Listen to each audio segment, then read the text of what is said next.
28 जनवरी को पीटीआई और हुकूमत के मुज़ाकरात होंगे या नहीं? बानी पीटीआई ने पहले पीटीआई की मुज़ाकराती कमेटी से मुलाकात कराने का मुतालिबा कर दिया। मुलाकात के बाद ही मजीद बातचीत का फैसला होगा।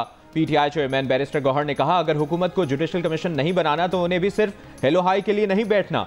शिबली फराज ने कहा कि हुकूमत कमीशन बना दे तो इन्हें मुज़ाकरात से इनकार नहीं, कमीशन नहीं बनता तो दाल में कुछ काला है। हुकूमती कमेटी के सेनेटर इरफान सिद्दीकी का कहना है कि अब पीटीआई के पीछे जाकर ये नहीं कहेंगे कि लौट आओ और मुज़ाकरात करो। डी चौक की नफ्सियात रखने वाली ये जमात मुज़ाकरात के लिए बनी ही नहीं है। पीटीआई और हुकूमत के दरमियान मुज़ाकरात की चौथी नशिस्त 28 जनवरी को होनी है।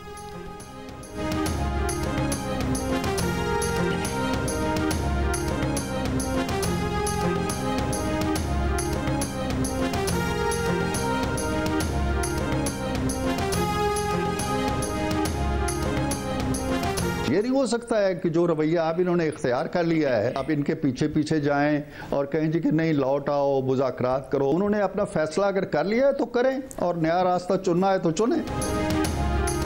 हम ऐसे अहद में ज़िंदगी गुजार रहे हैं जिसका चेहरा टेक्नोलॉजी बना रही है। डिजिटल डिसइंफॉर्मेशन, फेक न्यूज़ और साइबर क्राइम्स इस अहद के चैलेंज हैं। Chairman people's party Bilawal Bhutto Zardari का मेहरान इंजीनियरिंग यूनिवर्सिटी जामशोरों में कॉन्वोकेशन से खिताब। कहा, मौसमियाती तब्दीली, डेटा प्रोटेक्शन और माशी अदम मुसावात भी इस दौर के चैलेंज हैं। तरक्की के लिए जदीद टेक्नोलॉजी को अपनाना होगा। नौजवानों के रास्ते से रुकावटें हटाएं, मदद करें और हाथ थामें। वादी सिंध की तहजीब हज़ारों साल पहले भी बहुत तरक्की याफ्ता थी।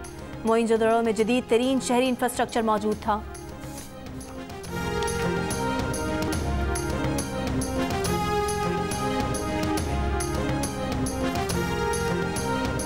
वज़ीर आला खैबर पख्तूनख्वा अली अमीन गंडापुर से सदर पीटीआई खैबर पख्तूनख्वा का ओहदा वापस ले लिया गया। जुनेद अकबर को पीटीआई खैबर पख्तूनख्वा का सदर मुकर्रर कर दिया गया। अली अमीन को सूबे में दहशतगर्दी और गवर्नेंस के मामलात पर फोकस करने की हिदायत। ज़राए के मुताबिक बानी पीटीआई का केपीके में करप्शन के मामलात पर तहफ़्फ़ुज़ात का इजहार। केपीके में जुनेद अकबर को पार्टी मामलात दुरुस्त करने का टास्क दे दिया। सेक्रेटरी जनरल सलमान अकरम राजा का कहना है कि अली अमीन खुद भी पार्टी सदारत अपने पास नहीं रखना चाहते थे।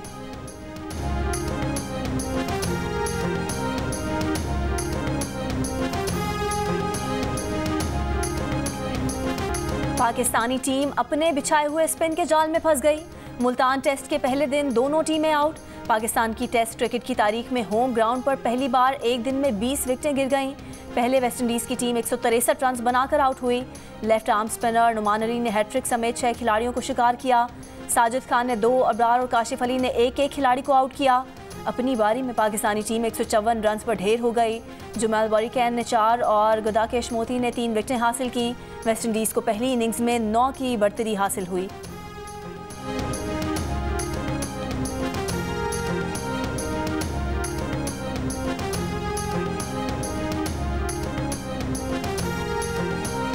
जस्टिस मंसूर अली शाह ने एडिशनल रजिस्ट्रार की अपील सुनने वाले बेंच में जस्टिस जमाल मंदोखेल और जस्टिस मोहम्मद अली मजहर की शमूलियत पर एतराज़ कर दिया। जजेस कमेटी के नाम खत में जस्टिस मंसूर अली शाह ने कहा कि बेंचेस के इख्तियारात का केस वापस लेने का फैसला दोनों कमेटियों ने किया है। कमेटियों में शामिल जजेस के फैसले पर ही एतराज़ात हैं। कमेटी में शामिल अरकान अपने किए गए फैसले पर खुद जज नहीं बन सकते। जस्टिस मंसूर ने यह भी कहा कि जस्टिस जमाल मंदोखेल और जस्टिस मोहम्मद अली मजहर पर उनके एतराज़ात को रिकॉर्ड का हिस्सा बनाया जाए। सुप्रीम कोर्ट ने तौहीन अदालत के शो कॉज नोटिस के खिलाफ एडिशनल रजिस्ट्रार नजर अब्बास की अपील पीर 27 जनवरी को 6 रुकनी बेंच के सामने मुकर्रर कर रखी है।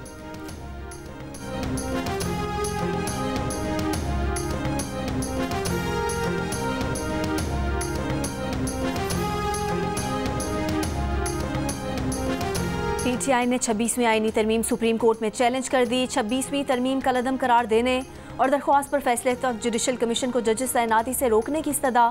दरख्वास्त में कहा गया है कि पार्लियामेंट आइन के बुनियादी खदोखाल तब्दील नहीं कर सकती। अदलिया की आज़ादी के खिलाफ कोई तरमीम नहीं की जा सकती।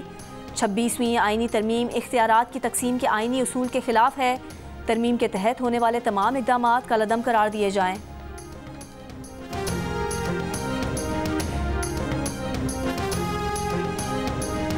वज़ीर आज़म शहबाज शरीफ ने कहा है कि दहशतगर्दी के अफरीद के मुकम्मल खात्मे तक इसके खिलाफ जंग जारी रखेंगे। मुल्क में इंतशार और बेअमनी फैलाने के दहशतगर्दों के नापाक अज़ाइम को कभी कामयाब नहीं होने देंगे। शहबाज शरीफ की ज़िला खैबर में ख़वारिज के खिलाफ कामयाब ऑपरेशन पर सिक्योरिटी फोर्सेस की तारीफ। सिक्योरिटी फोर्सेज ने खैबर के इलाके बाग में इंटेलिजेंस बेस्ड ऑपरेशन करके खवारिज के सरगना अजीजुर रहमान और कारी इस्माइल समेत 4 खवारिज हलाक कर दिए, 2 जख्मी हुए। असलहा और गोला बारूद बरामद। ISPR के मुताबिक हलाक खवारिज सिक्योरिटी फोर्सेज के खिलाफ दहशतगर्दी की कार्रवाइयों और शहरियों के कत्ल में मुलविस थे। सिक्योरिटी फोर्सेज मुल्क से दहशतगर्दी की लानत के खात्मे के लिए पुरअज़्म है।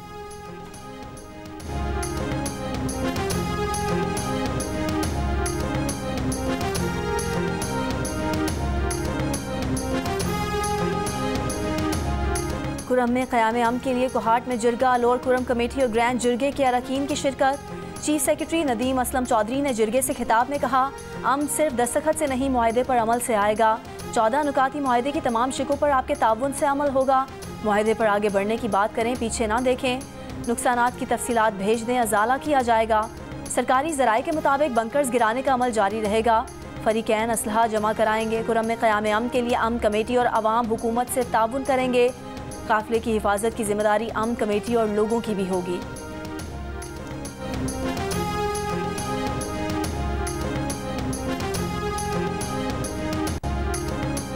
जमीयत उलमा इस्लाम फे के सरबराह मौलाना फजलुर रहमान ने कहा है कि कबायलियों की आवाज़ को सुना जाए। वो एक और जिरगा बुलाएंगे, अगला लाहेमल तय होगा। वज़ीर आला को पता नहीं कि कुछ मामलात रियासत के तहत होते हैं। जिरगा हमायदीन को शिकायत रियासत से है। PTI की जानिब से सुप्रीम कोर्ट में 26वीं तरमीम को चैलेंज करने के सवाल पर कहा कि वो किसी को रोक नहीं सकते। 26वीं तरमीम को पूरी पार्लियामेंट ने मंजूर किया है। PTI ने सिर्फ उनके कहने पर वोट नहीं डाला था।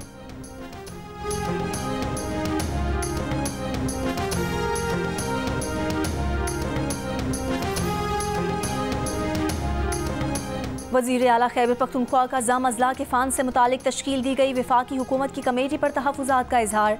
वज़ीर आज़म को ख़त भेज दिया, कहा कमेटी के क़याम का नोटिफिकेशन न सिर्फ आइन की खिलाफ वर्जी है बल्कि सूबाई हुकूमत के इख्तियार की नफ़ी भी है। वफाकी हुकूमत मुतनाज़ कमेटी का नोटिफिकेशन वापस ले, अपने आइनी हुकूक के लिए सूबाई हुकूमत आला अदलिया से रुजू कर सकती है।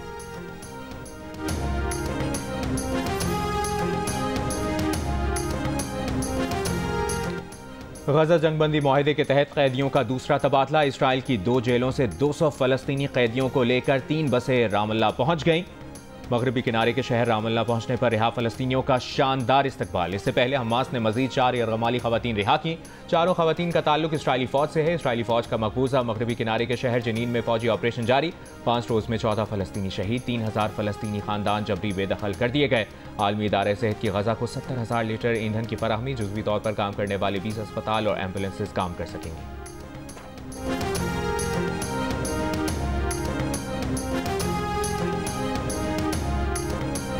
साल की पहली हब ऑटोक्रॉस रैली अफसोसनाक हादसे के सबब मनसूख कर दी गई।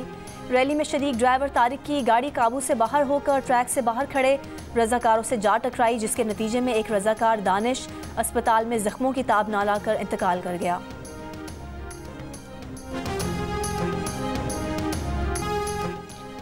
ICC अवार्ड्स की मेंस और women T20 team of the year का ऐलान। मेंस टीम में पाकिस्तान के बाबर आजम और विमेन टीम में सादिया इकबाल बेहतरीन कारकर्दगी के सबब शामिल। T20 के बेहतरीन क्रिकेटर का अवार्ड भारत के बाएं हाथ के फास्ट बॉलर अर्शदीप सिंह के नाम रहा। शोबिज इंडस्ट्री छोड़ने वाली अदाकारा रुबाब हाशिम बनी ताबिश हाशमी की मेहमान। लोगों को मुतासिर करने के लिए झूठ का सहारा क्यों लेती थी? अनवर मकसूद ने अदाकारी की ऑफर फौरन क्यों ठुकरा दी? ताबिश के दिलचस्प सवाल और रुबाब हाशिम के जवाब देखिए प्रोग्राम हंसना मना है में आज रात 11 बजे सिर्फ जियो न्यूज में।